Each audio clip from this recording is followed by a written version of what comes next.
The head that would hang in Jerusalem for years belonged to a giant whose family would haunt David for the rest of his life.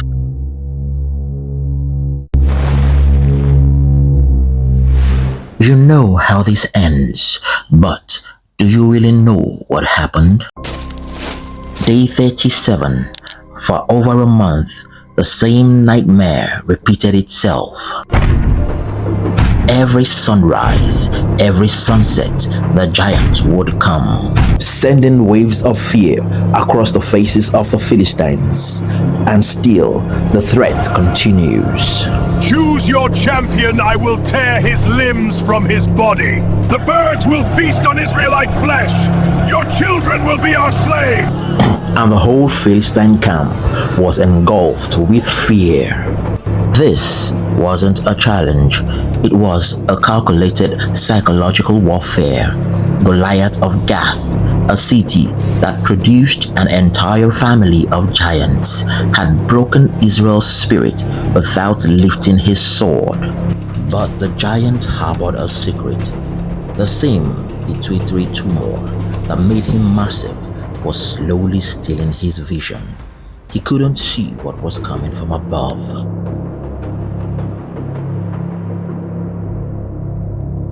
Weeks before facing Goliath, David had already encountered the impossible.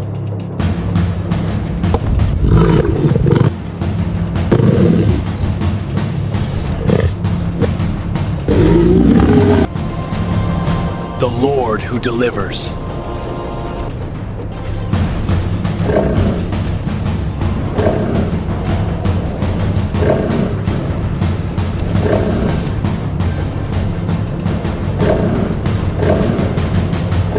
These were not ordinary predators. Ancient texts suggest something darker, beasts possessed by the same evil that would later speak through Goliath.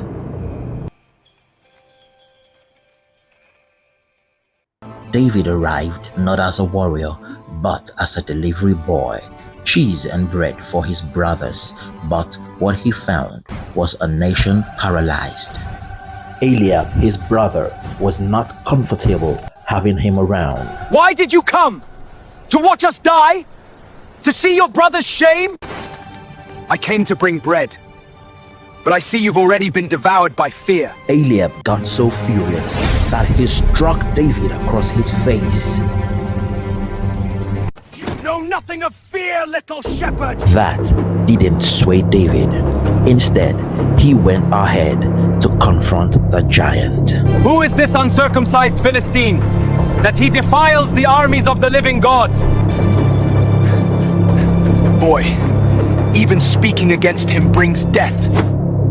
But David had already noticed what others missed. The giant's armor-bearer walking ahead, guiding him, the way Goliath's head tilted, struggling to focus, a weakness hidden in plain sight.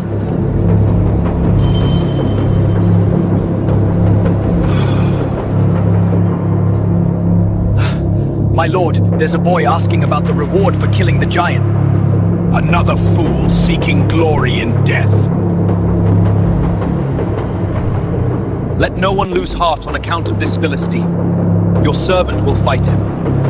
You cannot, you're young! Goliath has been killing since before you were born. The Lord who delivered me from the paw of the lion and the paw of the bear will deliver me from this Philistine. Saul saw something in David's eyes, the same fire he once had before fear consumed him.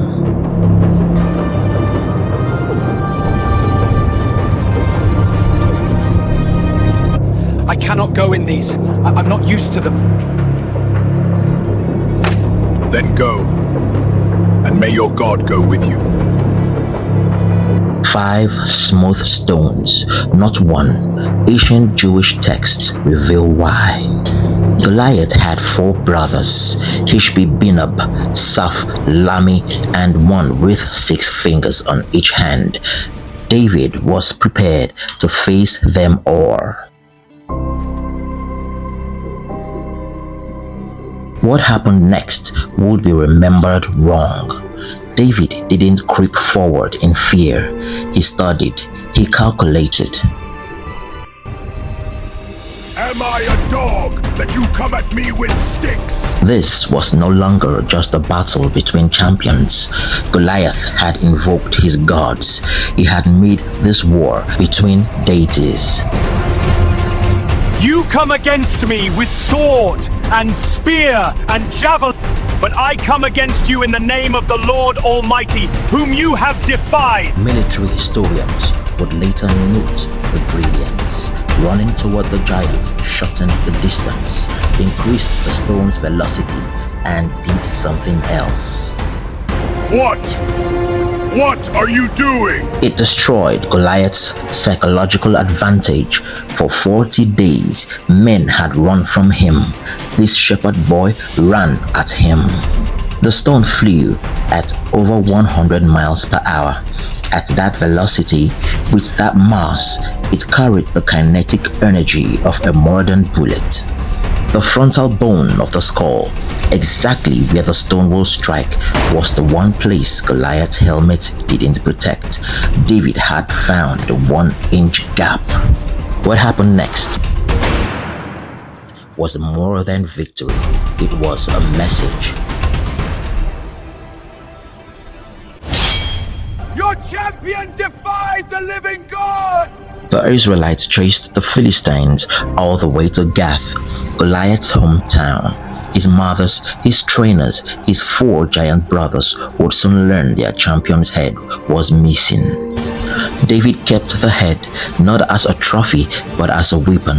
He would carry it to Jerusalem, a city not yet under Israelite control, and display it for years. Your brothers will come for me. I know they will. The victory that day broke more than the Philistine morale. It shattered their monopoly on ironworking technology. Goliath's 4 brothers would indeed come. Over the years, David's mighty men will face each giant. The armor-bearer, he vanished from history. Some say he went mad, others that he converted to David's God after what he witnessed.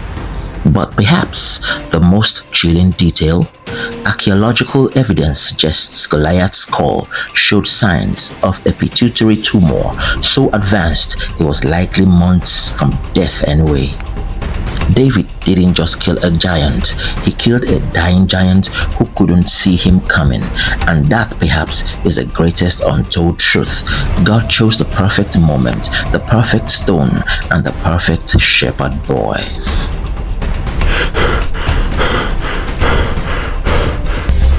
My brother's blood calls from the ground. The shepherd boy thinks he's won. Warning! Let him keep the head. We'll take his! You've seen how David killed 1 giant, but what happened when 4 more came for revenge? Subscribe now to uncover the hidden war that nearly destroyed Israel's greatest king.